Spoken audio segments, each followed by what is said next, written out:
Ang suliran mo'y kabahin sa itong inadlang panginabuhian. Aba na doon ay suliran nga dili mo mapasan nga ikaw ra. Nagkinahanglan kag katabang aron sa pagsulbad ni ini. Nagkinahanglan kag kahayag na mo'y mulamdag si mong unahuna. Ug tungod ni ini, natawag kini nga atong tulumanon nga naguluhan. Kini ang akong suliran.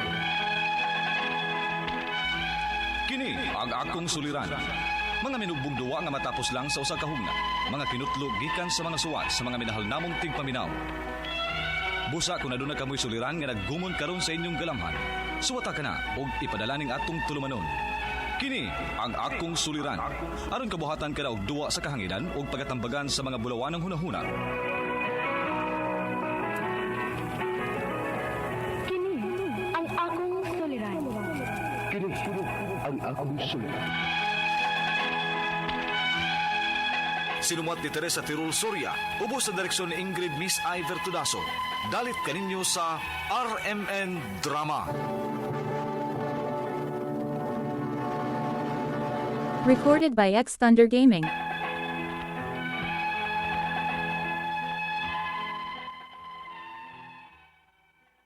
Mayong adlaw kaniyong tanan nga nagpaminaw karon ning tulumanon.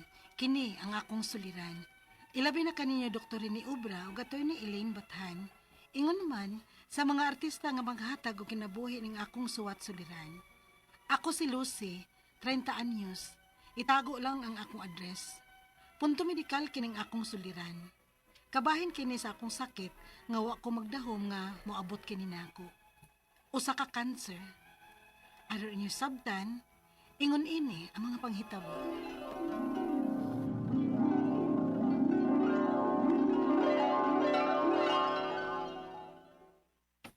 Gutuman na ako Ako'y pamahaw.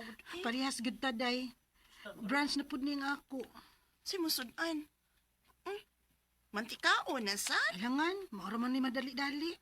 Mugit ko makakita ni mo nga may kaon kag utan, uy. Day, di taong ko hilig og kaon na ng utan, ludun ko. Uy, Lucy. 30s na baya ta, ha? Di na ta mga bata, tay.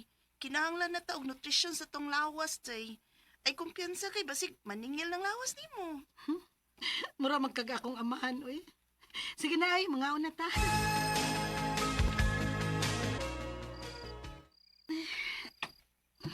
Lubad naman ang akong uwi.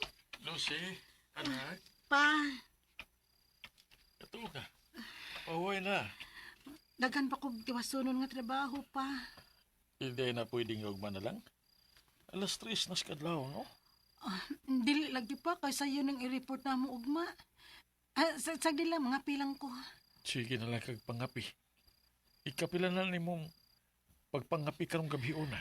Okay ra ko pa. As long as magmata lang gid ko. Lucy,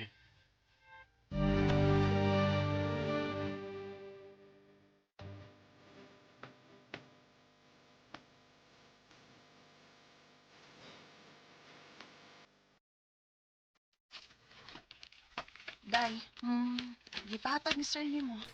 Ay, unsa man ni day? Ipatrabaho ko na niya karon kay iyan ang kuhaon na niya before mo out. Laday, uy, pag gani ko mahuman sa kadaghan niyang gisugo na ako. Ipunaan ang sad niya. Unsaon, nga marang paborito man ka sa tong supervisor. Ay, kadaghan na kong trabaho unon. Daadlaw na patong-patong nga akong trabaho. Bisag makapahuway kay nauli na kusbay. Pero nagtrabaho lang gyapon ko din eh. Dong, ay sakok samok-samok ka diri, be. Na-stress na ba kay ko ani akong trabaho diri. Nya, magsamok-samok pag gid ka. Oh, aray. Ngano ka? Puson. Agay, padong na siguro nga akong regla.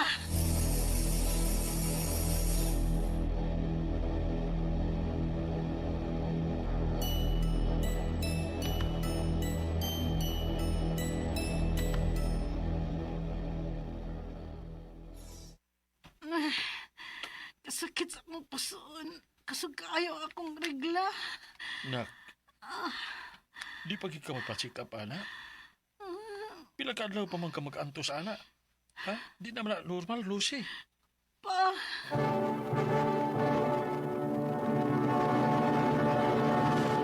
Recorded by X Thunder Gaming.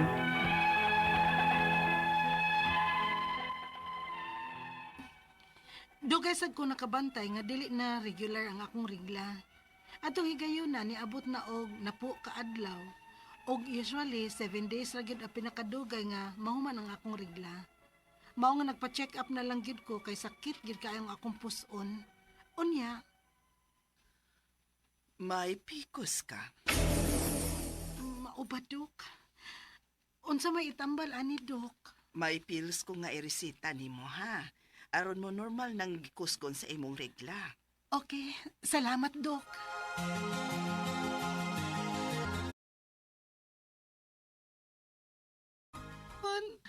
Ni grabe, muna kong gidunggam. Balik dito sa imong obi, oy. Ya, sulti siya kay basin og naa siya, eh. Ika-recommend nimo.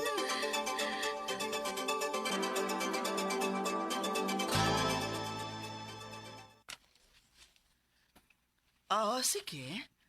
Mag-ilista og laing pills. Pills gihapon, dok. Oh, so ayan na to kung mo effect ba kung laing pills ang akong i-recommend nimo. Sige, dok. Isa kang ikaduha nga pills, wag yapon mo effect nimo. Wala gigiday. Sakit na yun kaayo. Day, nakoy laing nga ilhan na OB pa. Basiganahan ka nga magpasa ka ng opinion. Okay, sige, day. Asa man na iyang clinic?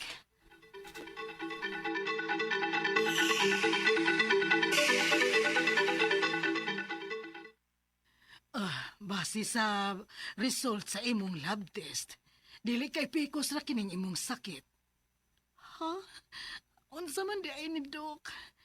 May nakita mi nga polyps. May endometrial cancer ka, Lucy. Cancer? Yes, stage 1, grade 2. O akong i-suggest, magpa-surgery ka kay maunay gikinahanglan. Dok, kuan, madlok magikuan ng surgery. Mubalik lang ko, Dok.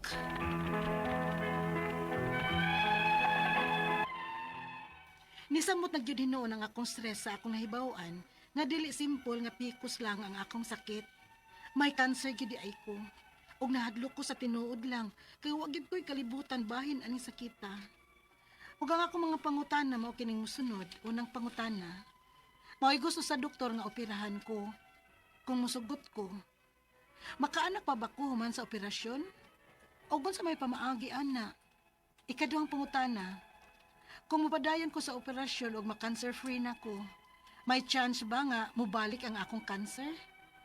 Ikatulong pangutana, kung dili sad ko magpa-opera kay mahadlok lagi ko anong operasyon, mukatag ba ang cancer sa laing parte sa akong lawas? O sa may posible nga complications? Ikaupat o katapusang pangutana, stage 1, grade 2 na kuno ang stage sa akong cancer. Naanabay na nga matay nga sama nako og sitwasyon. Palihog, tabangi og tambagi ko. Kini ang akong suliran, Lucy. Mayong adlaw mga suking tigpaminaw din sa tong programa, kini ang akong suliran. Anin na sa bako, si Dr. Rene Obra magiguban kaninyo karong adlaw. Ako motambag sa inyong mga medical, psychological, emotional, behavioral o mga problema sa mga ginadiling drugas. Kaya usa man ako ka medical doctor, usa ka psychiatrist, ug usa ka drug addiction specialist. Klase-klaseng pamaagi sa pagpadala sa inyong mga sulat-suliran ri kanamo. Pwede kanyo ipadala sa mong email suliran_612@yahoo.com or sa tong Facebook account kini ang akong suliran official writers page o direba sa mong buhatan sa 3rd floor CR Martinez Building Osmeña Boulevard ning Dakbayan sa Sugbo. Ang inyong legal nga mga problema sa yuta, sa trabaho, o sa bisag unsa nga mga nitungod sa pamalaod na si Atty. Eileen Bathan andam og tagana nga mutambag sa inyong problema. Ang ato makuto nga pagtulunan karong adlaw mao kini nga humility is knowing who you are without needing to prove it. Pero usahay mo gud makarry away ta sa tong emosyon.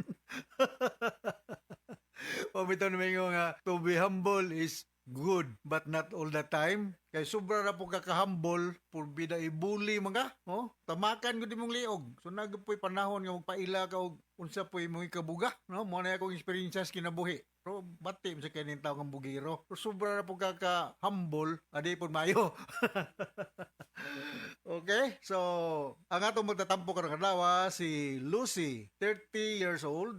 Wa man gibutang ni Lucy og taga diin ni siya. Punto medikal ang problema ni Lucy, no?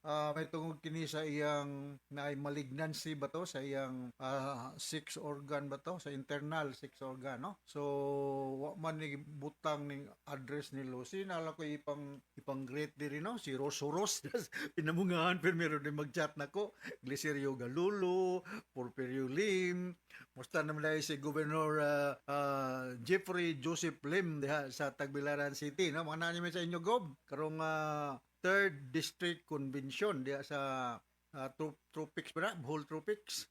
Okay, so this is true to atong Council President sa Cebu Council of Lions Club President si Gigi Ulis, ang iyang kauban si Winnie Baltunado sa Banawa, no? O ganan sila mga parinti sa Tuburan. Si Jess Borja, ganyang asawa, diya sa Muabog, Pilar, Camotes, Agsungot, Cebu pod, no? Naapon ni sila mga parinti diya. O mga taga Siyayan, Zamboanga del Norte. Si Ariel Dingdong Pasagdan, Disemistro, to mga Kalawisan, Lapu-Lapu City, mga Siliuna Marquez ug Veloso family, Barbaho family, no, parinti ni Rochelle. Kauban ako sa kining Handurawan, no, Channel 47, mga Antibo, Ichiberi ug Torneros family, sa panilya sa kong listahan, no, ang mga taga Danau City, no, taga Negros, mga parinti ni Nicar Navarro, taga Lawaan, Uno, ug mga taga San Remigio, maayong pagpaminaw. Labi na katong nga sa mga isla-isla kusog ta diha, no? So going back to the problema ni Lucy, unang pangutana, maoy gusto sa doktor nga operahan ko. Kung musugot ko, makaanak pa ba ko human sa operasyon ug unsa may pamaagi anak? Ang problema nimo Lucy is polycystic ovarian syndrome, no? Depende gyud kung unsay tanggalon, unsay kuhaon sa doktor sa imong ubigayni o sa imong surgeon sa pag-opera. Kung ikuan ko ka salpingo o operectomy, kuhaon ng uterus, fallopian tube ug yung ovary, murag wa na gyud tsansa nga magkaanak. Pero kung dili kuhaon ang duha ka ovaries, fallopian tube, pindi pod sa sitwasyon lagi diha, na posible nga magkaanak ka, no? Kay diha baya mature ang egg cell sa ovary, nya mudagan nga sa fallopian tube, nya mo fertilize sa imong sex partner diri sa imong uterus, no, ma-implant sa uterus. Unsa pa may maka-produce og egg cell or asa man i-implant o asa man magtubo ang baby later on kung na may ma-fertilize kung wala na kay uterus. So kung tubagan depende kung unsang klaseng operasyon ang i-perform sa imo, no? Duhang pangutana, kung mo padayon ko sa operasyon ug mag-cancer free nako, may chance ba nga mobalik ang akong cancer? I cannot guarantee that, no? Kay naamo koy mga cancer nga metastasize na sa ubang parte sa lawas. Kung inside to pa, o naa pa dia usap ka lugar, makuha ang tanan cancer cells, posible nga di na makalamay sa ubang parte sa lawas. So, dili gyud ko makaingon nga dili na siya mubalik kung pananglitan na akadaga na. Ang among term ana sa medicine, nakametastasize na ang cancer cells sa ubang parte sa imong lawas. I hope nga wala pa ani nga stage, no? Kay nakahisgot magagani nag stage 1 o grade 2, mura magtugna sa drama ganina, no? So hopefully as soon as possible ang intervention ani Lucy mas maayo, no? The sooner the better nga intervention, mas good ang prognosis. Kay kung akong usabon sa pagingon, kung nakametastasize na ang cancer cells, kung cancer man gyud ni, medyo complicated ang sitwasyon, no? No undergo no unsa na may pamaagi nga mapatay ang cancer cells. Sunod nga pangutana, kung dili ko magpa-opera kay mahadlok gyud ko, mukatag ba ang cancer sa lain parte sa kong lawas? Yes, posible nga metastasize. Ug unsa may mga possible nga mga complications? Depende kung unsay organ ang matakda, no? Ang the most proximal part dia is among urinary bladder, kidney, mga mga abdominal organs, no? Kay duor ba yan na diha, no? Kay sa polycystic ovarian syndrome, yan ako na kay CA diha, sa imong endometrium, posible nga mukatag dihang dapita, no? Ug nga rin sa simbakula nga rin sa bones, no? So, we cannot really totally roll that out. So, akong tubag sa mga ikatulong pangutana, posible. So, ayaw pag dugay-dugay, Lucy, no? 30 years old, bata pa man kay ka, no? So, I hope nga ang imong ubigayni or ang imong surgeon maka-decide pagtanggal sa unsa may angay nga kuhaon diha para nga dili makametastasis o mukatag ang cancer cells sa uban nga vital organ sa imong lawas. Ikaw pa ito katapos ang pangutana. Amo na ni ganina nabati na sa drama. Stage 1, grade 2 na kuno ang stage sa akong cancer. Naabay nga matay nga sama nako og sitwasyon, not outright, no? Stage 1 meaning naa pa na siya sa pundo pa na sa kalugar, grade 2, pero kung madugay-dugay, makomplicate naman unya gyud ng mga problema, mao nang natay mga morbid yung mga patient, an uban ani mao nya maabot gyud nga medyo life threatening na gyud, no? But it will take years or dugay pa, no? Dili ka diha dayon. So usabon ako sa pagtambag nimo nga the sooner ang intervention, operation, chemotherapy, whatever will be the decision of your attending OB/GYN or imong surgeon, much better nga mas maayo, mas madali ang paghimo sa mga procedure nga makakontrol sa pagdaghan sa cancer cells ug ang iyang pagmetastasize sa laing organ sa imong lawas. So hopefully nakasabot ka sa akong giingon nimo, Lucy, og ayaw lang pa ka-negative kay posible man nga akong giingon ug kung insight to pa ang cancer, di pa na siya nakadagan, nakalamay, nakametastasize sa ibang organ sa imong lawas, makontrol na ni siya. I hope so nya healthy diet, exercise, and be positive about it, no? Okay, so ngadto kang Lucy, ug ngadto sa mga libuan, millions nga naminaw na once again, ako si Dr. Rene Obra with Atty. Eileen Bathan. Tayong kanayon ng pagpaminaw sa among programa, taas katag rating sa atong lugar. So from all of us here sa Radio Mindanao Network Production Center, Radio Mo Nationwide, Tatak Ariman. Daghang salamat o maayong